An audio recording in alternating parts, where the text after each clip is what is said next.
Hello दोस्तों, आप सभी का स्वागत है। हम लोग पढ़ेंगे आज क्लास 11 का पहला चैप्टर पदार्थ की अवधारणा। पदार्थ की अवधारणा या पदार्थ हम लोग कहते किसको हैं? पदार्थ या द्रव्य होता क्या है? हर वह वस्तु जिसका कुछ द्रव्यमान हो तथा कुछ स्थान घेरती हो उसे हम लोग क्या कहते हैं? पदार्थ या द्रव्य कहते हैं। जैसे जो पदार्थ होता है या हमारे ब्रह्मांड की लगभग सभी वस्तुएं जो होती हैं वह पदार्थ से मिलकर ही बनी होती हैं, चाहे उनकी अवस्था क्या हो, अलग अलग हो। जैसे पदार्थ अवस्थाओं के आधार पर दो प्रकार का होता है।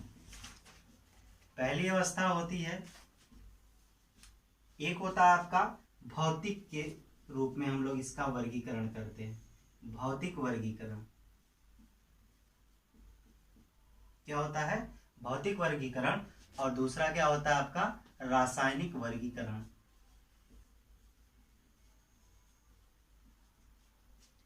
भौतिक वर्गीकरण और रासायनिक वर्गीकरण। भौतिक वर्गीकरण के आधार पर यह कितने प्रकार का होता है? 3 प्रकार का होता है, ठोस, द्रव और गैस।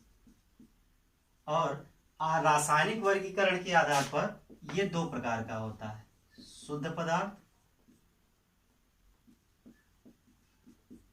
और आपका होता है मिश्रण। ये आपका हो गया। जैसे पदार्थ जो होता है वह 2 भागों में वर्गीकृत किया गया है। पहला आपका होता है भौतिक वर्गीकरण और दूसरा आपका होता है रासायनिक वर्गीकरण। भौतिक वर्गीकरण के आधार पर यह 3 प्रकार का होता है, ठोस, द्रव और गैस। जैसे ठोस क्या होता है? पदार्थ की वह अवस्था जिसका आकार और आयतन दोनों क्या होता है? निश्चित होता है, उसे हम लोग क्या कहते हैं? ठोस कहते हैं। या हम लोग पिछली कक्षाओं में पढ़ भी चुके हैं, क्लास 9th में आप लोगों को इसके बारे में पढ़ाया भी जाता है। तो ठोस क्या होता है? जिनका आकार और आयतन दोनों क्या होता है? निश्चित होता है। आकार और आयतन निश्चित होने का कारण क्या होता है? जो इनके कण होते हैं ऐसे पास पास होते हैं, इस तरीके से पास पास होते हैं और ये गति नहीं करते हैं। कहने का मतलब ये क्या होता है? इनमें एक बंध पाया जाता है या इसको हम लोग आयनिक बंध कहते हैं, ठीक है, या आयनिक बल भी कहा जाता है। इनके बीच में बहुत मजबूत होता है जिसके कारण ये गति नहीं करते। जब गति नहीं करते हैं तो इनके आकार में कोई भी परिवर्तन नहीं होता है।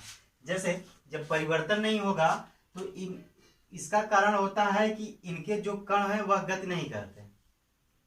और दूसरी चीज इनका होता है आयतन।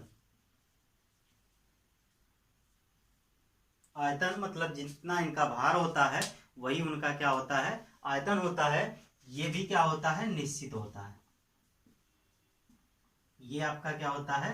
निश्चित होता है, क्योंकि ये गति नहीं करते हैं। जब उड़ेंगे ही नहीं, इधर उधर जाएंगे ही नहीं, उनका भार भी क्या होगा? निश्चित ही रहेगा। अगला आप लोगों का दिया गया है द्रव के बारे में। जो द्रव के कण होते हैं वह थोड़ा क्या होते हैं? दूर दूर होते हैं। कारण होता है कि इनके बीच का जो आयनिक बंध होता है वह बहुत ही मजबूत नहीं होता है, यानी ठोस की अपेक्षा यह क्या होता है? कम लगता है।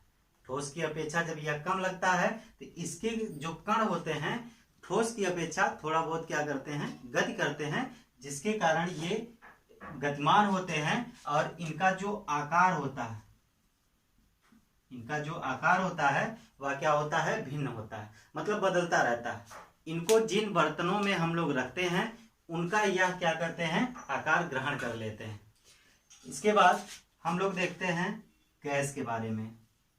गैस के जो कण होते हैं वह दूर दूर होते हैं, क्योंकि यह गतिशील होते हैं, तेजी के साथ गति करते हैं। और आयनिक बंध इसमें या आयनिक जो बल होता है, इनके कणों के मध्य जो बल होता है वह बहुत ही कम पाया जाता है, जिसके कारण इनके जो अणु होते हैं वह बहुत तेजी के साथ गति करते हैं।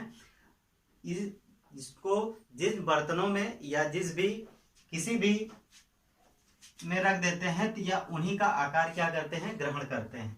और इनका आकार भी अनिश्चित होता है और आयतन भी निश्चित होता है, क्योंकि यह उड़ते हैं, खुला छोड़ दिया जाए तो यह चारों तरफ उड़ते हैं। जब यह इनके कण ही उड़ जाएंगे तो इनका जो आयतन होगा वह धीरे धीरे क्या होता जाएगा, कम होता जाएगा। और इनके कणों के ज्यादा तेजी के साथ गति करने की वजह से जो इनका आकार होता है वह भी क्या होता है, भिन्न होता है। इनमें जो बल पाया जाता है, आयनिक जो बल होता है वह क्या होता है, ठोस में सबसे ज्यादा होता है, उसके बाद द्रव में होता है, फिर किस में होता है, गैस में होता है। क्यों? क्योंकि इसके कण जो है अभी बताए हैं कि गतिमान बहुत तेजी के साथ नहीं होते हैं या गति ही नहीं करते हैं, या एक दूसरे से बंधे होते हैं। जब गति ही नहीं करेंगे तो इनके आकार में कोई भिन्नता नहीं आती है। रासायनिक वर्गीकरण के आधार पर इनको दो बराबर भागों में बांटा गया है, शुद्ध पदार्थ और मिश्रण में। शुद्ध पदार्थ क्या होता है, देखिए ये एक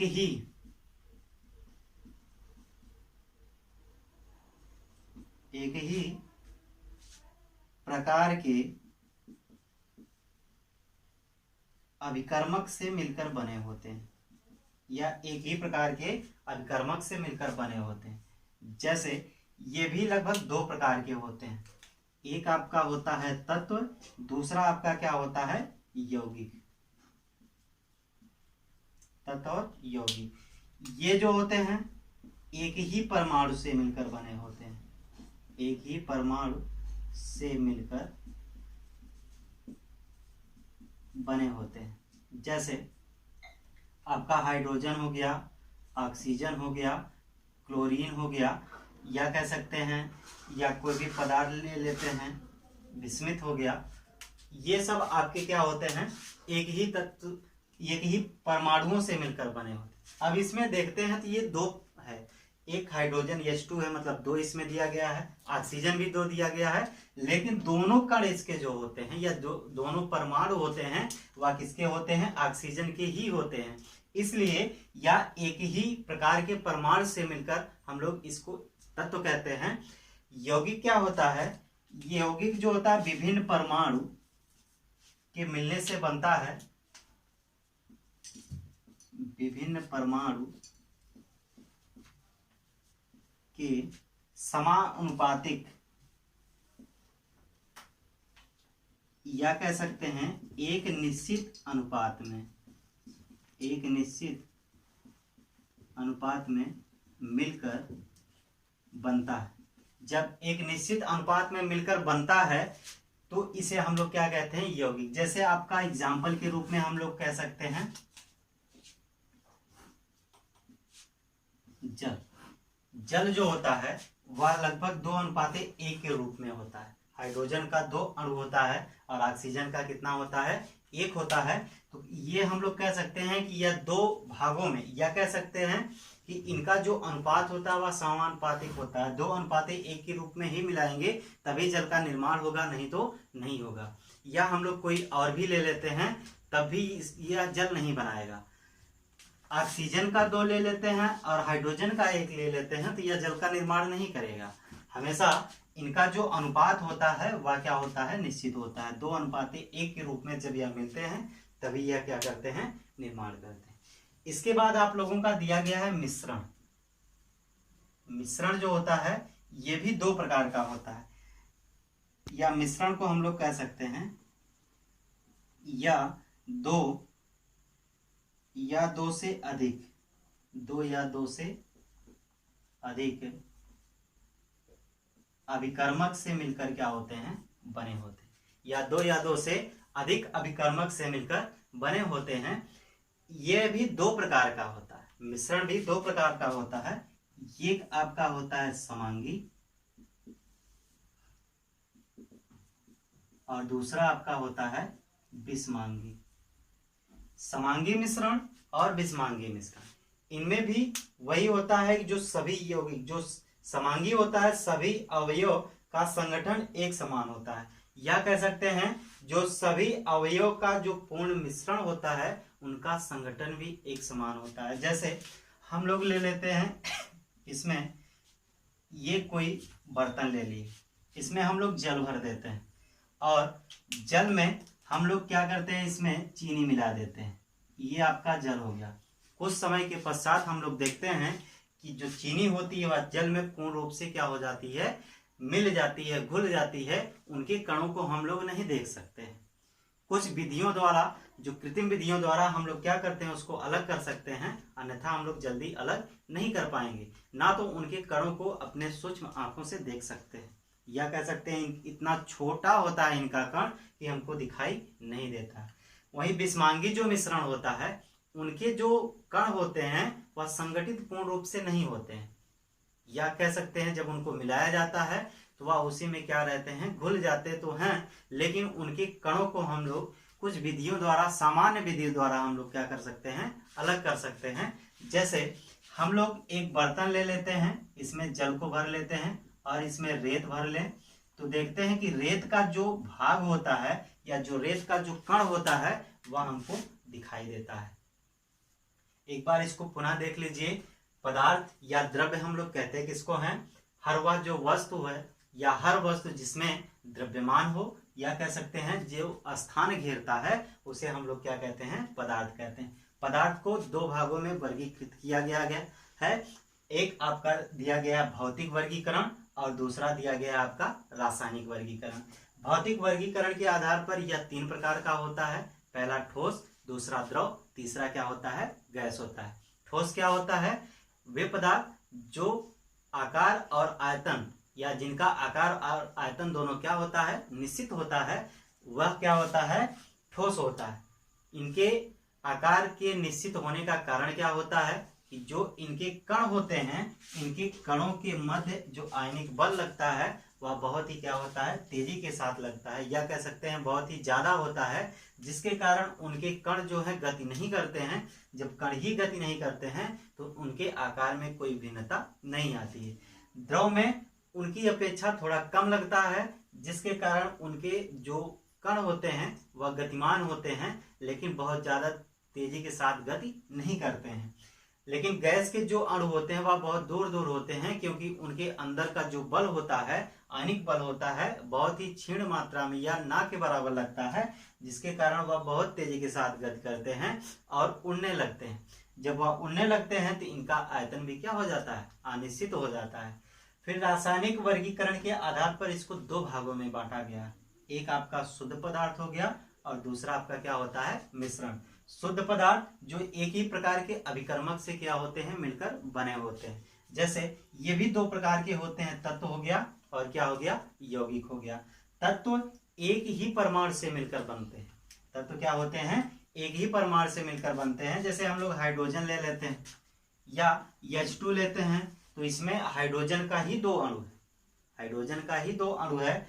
या ऑक्सीजन ले लेते हैं तो देखते हैं इसमें भी ऑक्सीजन का दो अणु है, ऑक्सीजन हो गया। या क्या हो गया, जो अब यहां से क्लोरीन हो गया, एक अणु है, लेकिन Cl2 जब हम लोग लिखते हैं तब भी उसमें क्लोरीन की ही मात्रा क्या होती है, उपस्थित रहती है, यानी क्लोरीन के ही कण पाए जाते हैं, परमाणु पाए जाते हैं।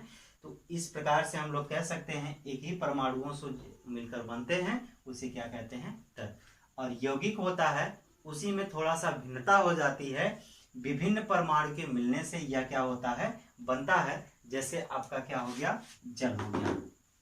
जल में हम लोग H2O हो गया, इनका जो अनुपात होता है वह एकदम निर्धारित होता है। अगर इनके अनुपात में भिन्नता हम लोग लाते हैं तो देखते हैं कि ये नहीं बनेगा, इसलिए इनको हमेशा हाइड्रोजन का 2 और ऑक्सीजन का 1 परमाणु लेकर के हम लोग जल का एक निश्चित ताप पर क्या करते हैं, निर्माण करते हैं। मिश्रण 2 या 2 से अधिक अभिकर्मकों से हमेशा मिलकर बनाया जाता है। पहला आपका इसमें होता है समांगी मिश्रण, दूसरा क्या होता है, विषमांगी मिश्रण। समांगी मिश्रण में जो कण होते हैं वह पूर्ण रूप से संगठित हो जाते हैं, मिल जाते हैं, उनको हम लोग जल्दी अलग नहीं कर सकते हैं, वह पूर्ण रूप से उनके साथ घुलित अवस्था में आ जाते हैं, इसलिए अलग नहीं किया जा सकता। जैसे उदाहरण के रूप में हम लोग चीनी और पानी ले लेते हैं या जल ले लेते हैं, उनको मिलाते हैं तो देखते हैं थोड़ी देर बाद चीनी पूर्ण रूप से उसमें मिल जाती है, तो पुनः उसको हम लोग जल्दी अलग नहीं कर पाते हैं। या नमक ले लेते हैं, सोडियम क्लोराइड ले लेते हैं, जल में मिलाते हैं तो भी देखते हैं उसमें वह पूर्ण रूप से क्या हो जाते हैं, घोलित अवस्था में आ जाते हैं, तो हम लोग अलग नहीं कर पाते हैं। दूसरा आप लोगों का दिया गया है बिस्मांगी। ये दोनों आपस में मिलाया जाता है तो पूर्ण रूप से संगठित नहीं होते हैं। जैसे रेत और जल, मिलाने के लिए तो हम लोग मिला देते हैं, लेकिन रेत हमेशा जल में हमको क्या करती है, दिखाई देती है, अर्थात उसको हम लोग अलग कर सकते हैं। अगर आप लोगों को यह वीडियो पसंद आया हो तो प्लीज़ सब्सक्राइब कीजिए और शेयर कीजिए।